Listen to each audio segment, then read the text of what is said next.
Hi friends, welcome back to my channel. నా video చూస్తున్న ప్రతి ఒక్కరికి చాలా చాలా థ్యాంక్స్ అండి. నేను ఈ వీడియోలో వచ్చేసి గాల్ బ్లాడర్ అంటే తెలుగులో పిత్తాశయం అంటారండి. దీనిలో రాళ్ళు ఉంటే శరీరంలో ఎలాంటి లక్షణాలు కనిపిస్తాయి అనేది డాక్టర్ చెప్పింది ఈ వీడియోలో తెలియజేస్తానండి. వీడియో అయితే స్కిప్ చేయకుండా చూడండి. నచ్చితే కనుక తప్పకుండా లైక్ చేయండి ఫ్రెండ్స్. పిత్తాశయం కాలేయం ఉత్పత్తి చేసే పిత్తాన్ని నిల్వ చేస్తుందండి. ఈ పిత్తం అనేది చిక్కగా మారి జీర్ణ వ్యవస్థకు అయితే చేరుకుంటుందన్నమాట. జీర్ణక్రియను సులభతరం చేస్తుంది.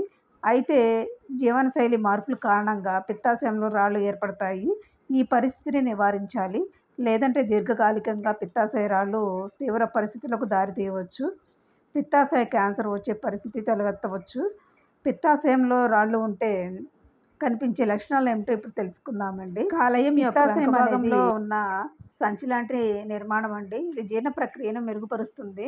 కాలేయం ద్వారా స్రవించే పిత్త ఎంజైమ్లు పిత్తాశయంలో నిల్వ చేయబడతాయన్నమాట.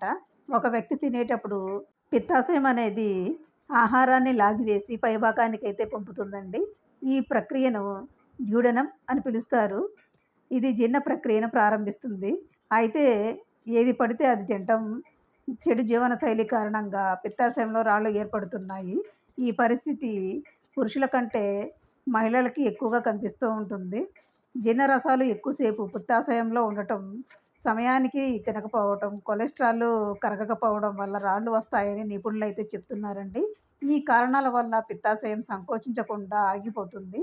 జీర్ణరసాలు క్రమంగా రాళ్ళుగా అభివృద్ధి చెందుతాయన్నమాట. కొన్ని సందర్భాల్లో ఇన్ఫెక్షన్ అనేది జీర్ణరసాలు చిక్కగా పిత్తాశయ రాళ్ళుగా ఏర్పడడానికి కారణమవుతాయన్నమాట. అయితే పిత్తాశయ రాళ్ళకి ఊబకాయం, మధుమేహం, అధిక రక్తపోటు, హైపర్ కొలెస్టెరోలెమియా వంటి జీవనశైలి సంబంధిత వ్యాధుల మధ్య బలమైన సంబంధం ఉందండి. ఈ పరిస్థితులను నిర్లక్ష్యం చేయటం వల్ల కొన్నిసార్లు క్యాన్సర్ వంటి తీవ్రమైన పరిస్థితులు తలెత్తవచ్చు. అందుకే లక్షణాలని ముందుగానే గుర్తించాలి.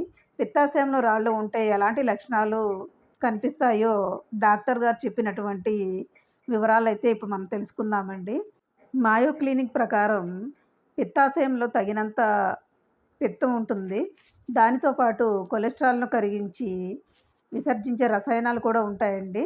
అయితే కొన్నిసార్లు చాలా ఎక్కువ కొలెస్ట్రాల్ పిత్తం ద్వారా విసర్జించబడుతుంది. ఈ పరిస్థితిలో అదనపు కొలెస్ట్రాల్ అనేది స్ఫటికాలుగా మారి చివరికి రాళ్ళుగా మారుతుందండి.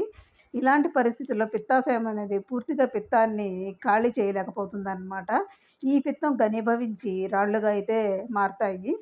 పిత్తాశయంలో రాళ్ళు ఉంటే ఎలాంటి లక్షణాలు కనిపిస్తాయో చూద్దామండి. పిత్తాశయ రాళ్ళు లక్షణాలు వ్యక్తి నుంచి వ్యక్తికి మారవచ్చనమాట. కొంతమందికి పొట్ట పైభాగంలో నొప్పి వస్తుంది. ఇది గ్యాస్ అనుకొని చాలామంది నిర్లక్ష్యం చేస్తూ ఉంటారు. దీంతోపాటు ఇంకొన్ని లక్షణాలు కనిపిస్తాయండి. అవి ఏంటి అంటే వాంతులు, వికారము, అలాగే ఆకలి లేకపోవటము, గ్యాస్ ఏర్పడటము, ఎసిడిటీ, ఉదరం పైభాగంలో కుడివైపున భరించలేని నొప్పి. డాక్టర్ చెప్పిన లక్షణాలు ఏంటంటే పిత్తాశయం యొక్క మార్గం లేదా ప్రవేశ ద్వారంలో రాళ్ళు ఇరుక్కుపోయినప్పుడు మూత్రాశయము ఇన్ఫెక్షన్కు గురవుతుందండి. రోగి కడుపులో తీవ్ర నొప్పి అనుభవిస్తాడనమాట. అలాగే మరొకటి కూడా అండి, కొన్నిసార్లు చిన్న రాళ్ళు మూత్రాశయం నుంచి వెళ్ళి జీర్ణరసాల ప్రవాహాన్ని అడ్డుకుంటాయండి. ఈ జీర్ణరసాలు కాలేయంలో పేరుకుపోయి దీని ఫలితంగా ఆకలి లేకపోవటం, జ్వరము, శరీర నొప్పులు, కాలేయ నొప్పి వస్తుందండి.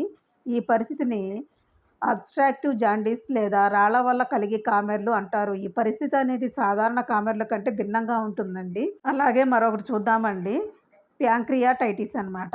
ఈ ప్యాంక్రియాటైటిస్ నాళం పిత్తాశయ నాళం ఒక సాధారణ ద్వారం ద్వారా పేగులు కలుస్తాయి.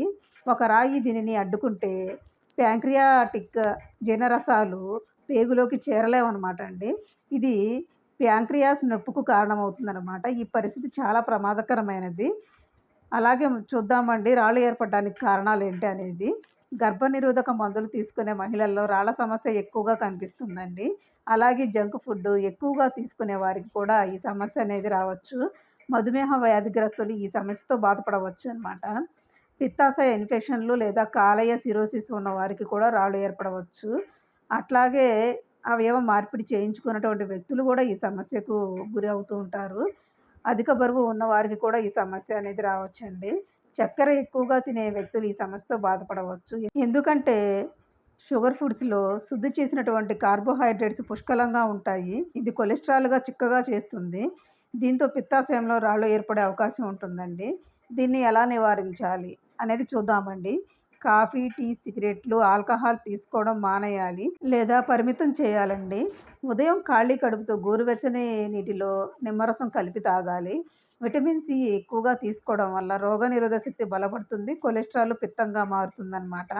ఆకుపచ్చ కూరగాయలు, తాజా పండ్లు పుష్కలంగా తినాలి. ఇది కొలెస్ట్రాల్‌ని తగ్గించడంలో హెల్ప్ అవుతుంది. ఇది ప్రోటీన్‌ను అందిస్తుంది. అలాగే వేయించిన, కారంగా ఉండే ఆహారాలకు దూరంగా ఉండాలండి. రోజు గోరువెచ్చని పాలలో చెంచా పసుపు కలిపి తాగాలి. రెడ్ మీట్‌కు దూరంగా ఉండడం చాలా మంచిది. డైరీ ప్రొడక్ట్స్‌ను పరిమితంగా తీసుకోవాలి. వీటిని ఎక్కువగా తీసుకుంటే రాళ్ల ప్రమాదాన్ని పెంచుతుంది. యోగా, వ్యాయామం రెగ్యులర్‌గా చేయాలి. ధనురాసనం, శలభాసనం, సర్వాంగాసనం ప్రయోజనకరంగా ఉంటాయండి. రోజు 30 నిమిషాల నడక ఆరోగ్యానికి చాలా మేలు చేస్తుంది. ఇదండి వీడియో అయితే. మీకు వీడియో కనుక నచ్చితే తప్పకుండా లైక్ చేయండి. అలాగే షేర్ చేయండి.